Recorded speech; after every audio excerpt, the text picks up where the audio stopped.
결투 주간 수익률 점검해 드리도록 하겠습니다. 오스템 임플란트가 주간 수익률 플러스 0.2%, 슈프리마 마이너스 3.9% 기록하면서 황재민대리가 승리했습니다.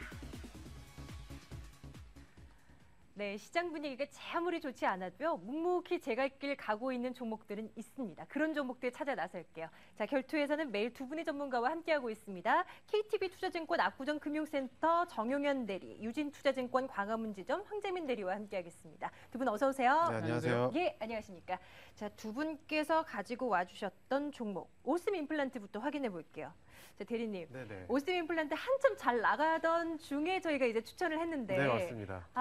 좀 안타깝기도 하고요. 왜 이렇게 제동에 걸렸죠, 갑자기? 더 올라갈 수 있을 것 같기도 한데. 네, 코스닥 시장 자체가 워낙 안 좋았고요. 지난주 목요일과 금요일 같은 경우에 투매 물량이 좀 많이 나왔었잖아요. 예. 그럼에도 불구하고 오스템 임플란트 같은 경우에는 기관 수익이 꾸준히 받쳐줬기 때문에 오늘 같은 경우도 또 한국투자증권에서 레포트가 아주 강하게 나왔습니다. 목표 주가 상향 조정하는 레포트 의견도 나왔기 때문에요. 지속적으로 관심을 두시고 보신다면 아마도 꾸준한 수익 실현에 도움이 되실 것으로 판단이 되고 있습니다. 예, 오스템 임플란트 주간 수익률이 그렇게 두드러지진 않았지만 그래도 앞으로 흐름 기대해 보도록 하겠습니다. 정용현 대리의 슈프리마도 AS 한번 해볼게요. 자, 슈프리마 시장 상황이 녹록지 않았던 한 주 가운데 슈프리마도 뭐 이렇게 좀 벗어날 수는 없었던 한 주였던 것 같아요. 혹시 전략 수정 필요한 겁니까? 네, 일단 제가 손절가 라인으로 처음에 13,000원 말씀을 드렸는데 일단 그 목요일날 옵션 만기일의 영향 때문에 13,000원을 그 장중에 이탈을 했습니다. 하지만 지금 일단은 손절가를 12,500원까지 제가 좀 밑으로 하단을 좀 더 늘려드리고요. 아직까지는 2분기 실적에 대한 모멘텀과 3분기 쪽 하반기로 갈수록 더 좋아지는 슈프리마이기 때문에 아직까지는 보유하는 전략으로 저는 말씀드리겠습니다. 목표가는 그대로 두시는 거고요. 네, 목표가는 그대로 16,000원 하겠습니다. 손절 가격 혹시나 지금 손절 가격에 대응을 안 하시고 가지고 계신 분들 조금 더 낮은 손절 가격 보시면 될 것 같습니다. 12,500원 선 설정을 해드렸어요. 자, 슈프리마와 함께 한 종목 좀 더 볼게요. 네. 정효연 대리님의 종목 중에 아주 좋은 종목도 당연히 있거든요. 플랜티넷 한번 점검해 드리도록 할게요. 여러분들께서도 만약에 정용현 대리의 그 추천 그 당일에 같이 이제 대응을 하신 분들이라면 꽤 많은 수익이 나셨을 것 같은데 혹시 좀 어떤 전략이 필요하겠습니까? 네, 일단 플랜티넷 같은 경우에는 이제 52주 신고가를 기록했습니다. 지금 시장 상황이 좋지도 않은데도 불구하고 기록을 했기 때문에 지금 어느 정도 메이저 수급이 들어와 있는 상태입니다. 그렇기 때문에 이제는 목표가를 13,000원으로 제시를 해드리고요. 예. 네, 손절가는 9,500원으로 올려서 설정을 하겠습니다. 일단 7월 달부터 마케팅이 시작됐기 때문에 지금 플랜티넷 같은 경우는 이제 시세를 분출하는 종목이기 때문에 조금 더 트레이딩 바이 관점으로 말씀드리겠습니다. 네, 지금 아래로 수익률 확인하고 계셨을 거예요. 세상에 한 달 정도 안 됐죠? 한 달도 안 된 종목인데 수익률이 거의 30% 안팎까지 올라온 상황입니다. 손절 가격 다시 한번 알려드릴게요. 9,500원으로 상향 조정을 했고요. 목표 가격 더 높여 잡겠습니다. 13,000원 선까지는 추가 이익 좀 노려보시길 바라겠습니다.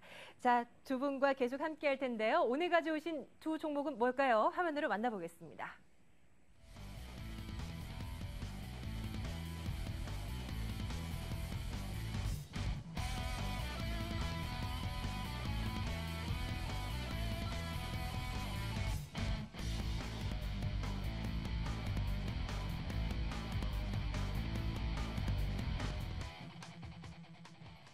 자, 오늘 이 두 종목에 대한 얘기들 나눌 겁니다. 더 준비 좋은 한솔지지 두 종목입니다. 먼저요, 황재민 대리의 더 준비 좋은부터 살펴보고 갈게요.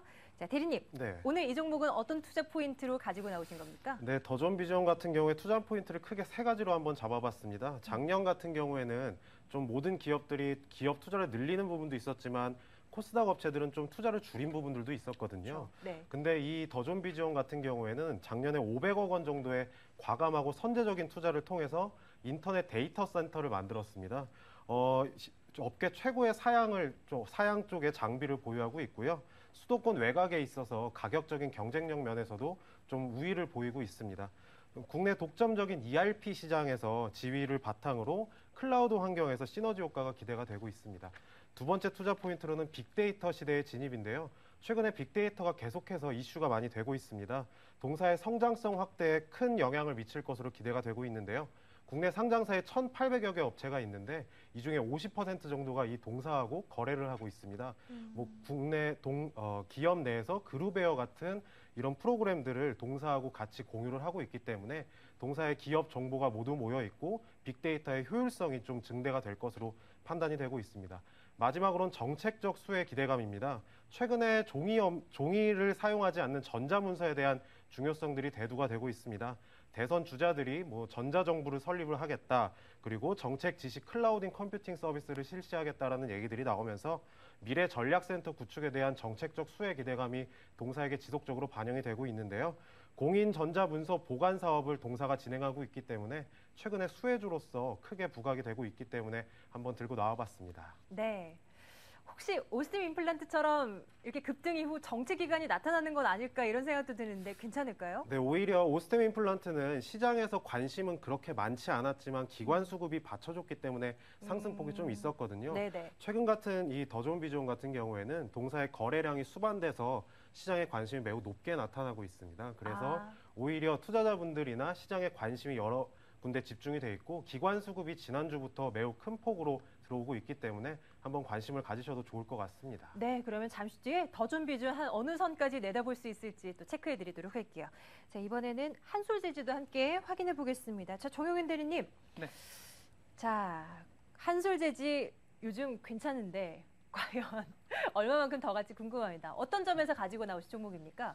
일단 지금 시장의 트렌드를 보자면은 지수가 올라가는 대로 상당히 지루한 모습을 보여주고 있는데 일단 모멘텀이 되는 업종 같은 경우에는 3분기 쪽이나 하반기 쪽에 긍정적인 종목들이 상당히 주가 흐름이 좋거든요. 그렇기 때문에 한솔제주도 하반기 쪽에 모멘텀을 보고 좀 제가 가져나와 봤습니다. 네네. 근데 동사 같은 경우에는 1965년도에 설립이 됐고요. 인쇄용지와 산업용지, 특수지 등의 사업을 영위로 하고 있습니다. 그리고 인쇄용지와 산업용지에서는 우리나라 마켓시어 1위의 업체라고 알고 계시면 되겠습니다. 지난해 같은 경우에 상당히 실적이 좋지 못했습니다. 그 이유 자체가 계열사로 가지고 있는 아트원재지가 진주 공장이 폐쇄가 되면서 그쪽에서만 손실 규모가 한 668억 정도로 기록했습니다.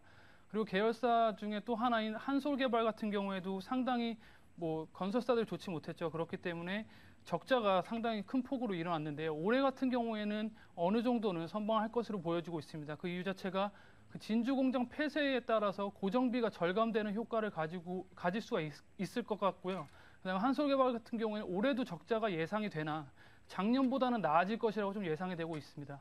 그리고 한솔제재 같은 경우는 그 영업이익 측면을 좀 살펴봐야 되는데요. 일단 그 원재료와 가격과 제품 가격의 차이가 가장 큰 그 제지업종의 큰 모멘텀이 될 수 있는데 작년 같은 경우에는 중국 제지업체들의 그 사재기 물량으로 인해서 그 화력수 같은 경우에 550불 정도에서 600불을 상회하는 가격까지 올라가게 됐습니다. 그렇기 때문에 상당히 영업 실적이 좋지 못했는데 네. 올해부터는 남미 쪽에서 증설과 이런 재고가 축적이 소진이 되기 때문에 이제는 하반기 3분기, 4분기로 갈수록 상당히 좋은 실적을 보여줄 것이라고 예상되어지고 있습니다.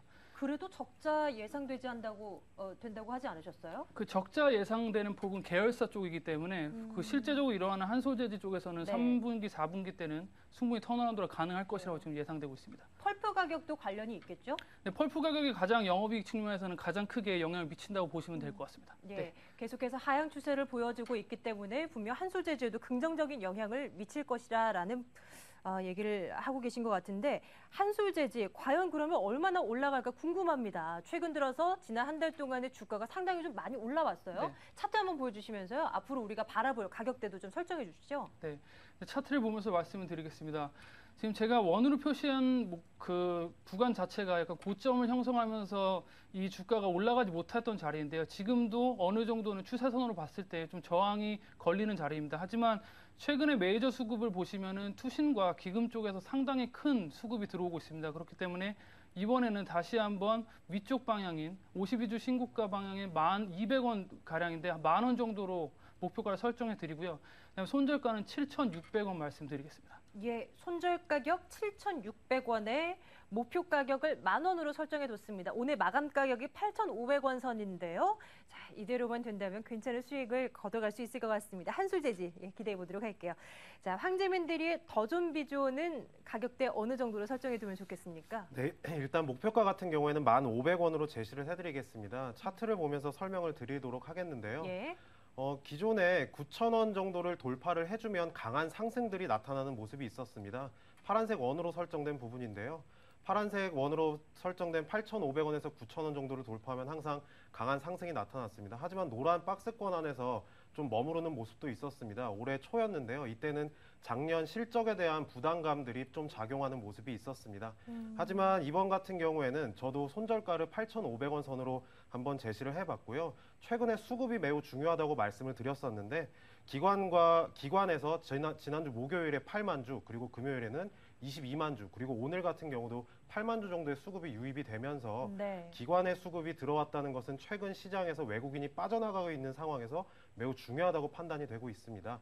따라서 최근 수급 동향을 잘 보시고 목표가인 1,500원까지 일단 홀딩을 해보신다면 괜찮은 수익으로 다가가지 않을까 판단이 되고 있습니다. 네, 일단은 이런 식으로 이제 투자 전략을 세우되 혹시 기관 쪽에서 뭔가 대규모의 매도가 나온다 이러면 좀 안 좋은 것으로 판단하면 되겠습니까? 네, 아무래도 기관이 들어왔던 가격대가 있기 때문에요. 그 네네. 가격대보다 밑에서 매도가 나온다면 기관 또한 물량 철수로 판단하시면 되겠지만 예, 예. 윗가격에서 만약에 매도가 나오면 수익 실현 차원이기 때문에 그 부분은 따라가는 것도 좋다고 판단이 되고 있습니다. 알겠습니다. 더존비지온은 1,500원 선까지 목표가 내다보도록 하겠습니다. 더존비지온과 한솔재지 얘기들 나눠드렸습니다. 황재민 대리, 정용현 대리 두 분과 함께했습니다. 두 분 말씀 고맙습니다. 감사합니다.